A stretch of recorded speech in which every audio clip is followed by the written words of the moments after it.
In the heart of ancient Egypt, where gods were carved in stone, one man dared to shatter the silence.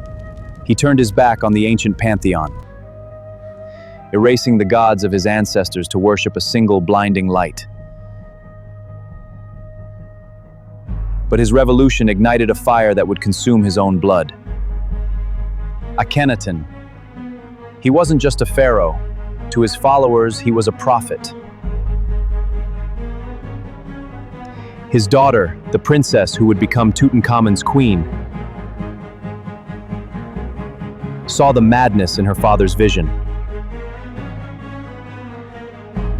She didn't just disagree, she defied him.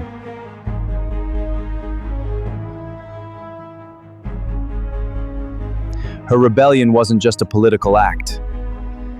It was a desperate struggle to save her people from the prophet who had lost his way. How did she find the strength to tear her family apart? I don't mean politically. She defied him in the most sacred of ways.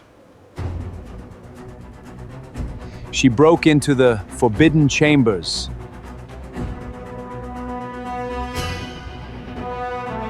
She shattered the symbols of his new light.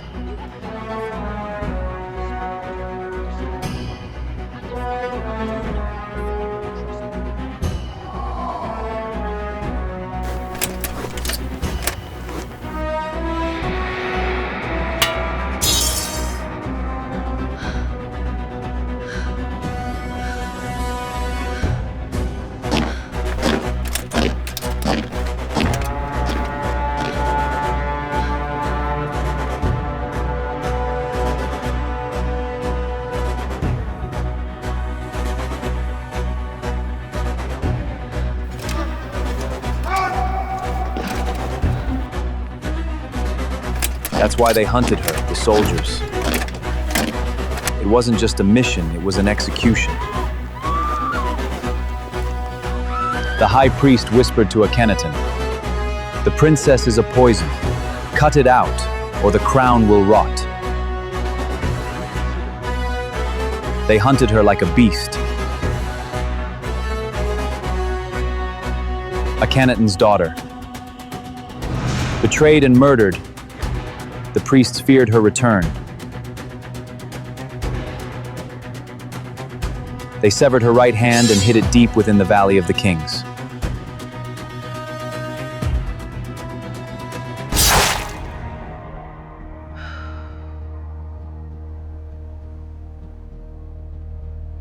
But the order, the one the history books hide, why cut off her hand? Why deny her the mummification? Ensuring that on the day of resurrection, she would be incomplete, denied entry to the paradise she was promised. For the pharaohs, death wasn't an end, it was a grand festival. They believed that to enter the afterlife, one had to be complete, preserved in perfect beauty. An unblemished body was the only key to paradise. When a soul passed, they didn't just bury a body. They provided everything it would need. Food, drink, fine clothes, and sacred scrolls acting as guides, ensuring the spirit wouldn't lose its way in the underworld.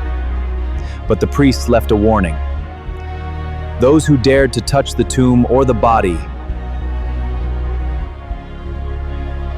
would be met with an ancient, unforgiving curse. She remained lost in the shadows until 1890, when a French antique dealer named Count Louis Hamon arrived in Luxor. With the help of a local guide, he unearthed the deadliest relic in Egypt, the princess hand. Accompanied by papyrus and a tablet bearing her name and the curse.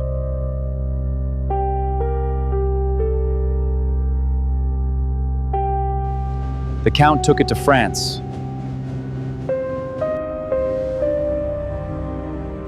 Then later to London in 1920, seeking to sell it to the British Museum. Then came the fateful day, November 4th, 1922. A day known to the occult as Halat. With nerves of steel, Haman locked himself in his study, telling his wife to break in if things went wrong. He began the ritual, chanting Halat, Halat, calling upon the spirits.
The silence that followed the princess's departure was not peace.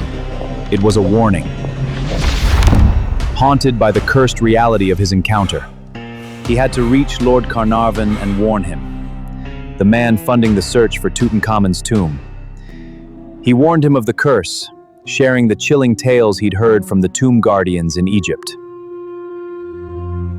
That dark spirits hunt anyone who dares to touch a sarcophagus, open a tomb, or steal the gold of the pharaohs.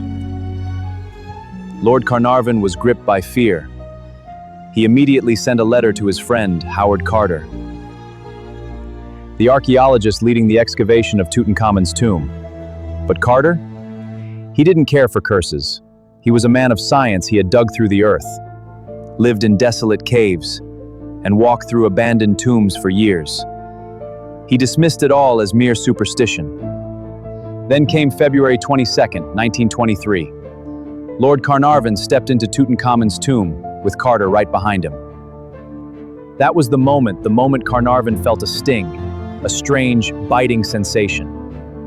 By April 23rd, 1923, just 2 months later, Lord Carnarvon was dead in Cairo.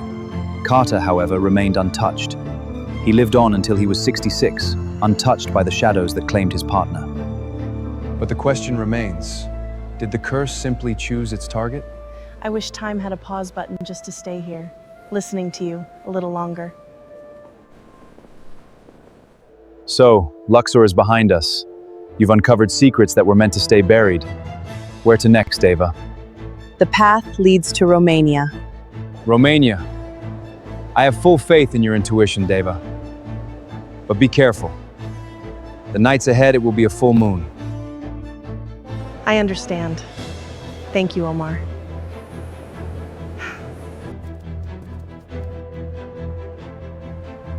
Come with me. Who knows? Keep a watchful eye on the shadows of Transylvania. You might just find me there. Some curses don't just haunt the past. They become part of the land, watching, waiting for their next victim.